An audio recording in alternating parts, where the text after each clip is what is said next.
मर्द जितना भी नमाज, रोजा और कुरान पढ़ ले, तब तक वह कामिल ईमान की हालत में नहीं पहुंच सकता जब तक वह अपनी बीवी के 3 दुनियावी हक्कों का पूरे न कर ले।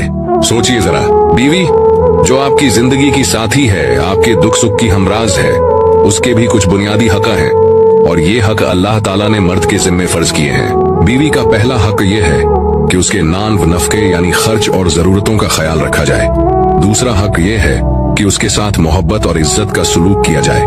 और तीसरा हक ये है कि उसकी इज्जत ए नफ्स और इज्जत ए आबरू की हिफाजत की जाए।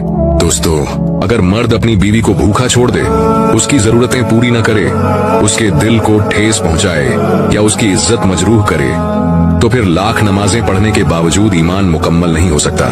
याद रखिए, बीवी के ये 3 हक अदा करना सिर्फ जिम्मेदारी नहीं बल्कि यानी ईमान है। क्योंकि जब मर्द अपनी बीवी को खुश रखता है, उसकी इज्जत करता है, उसके दिल को सुकून देता है,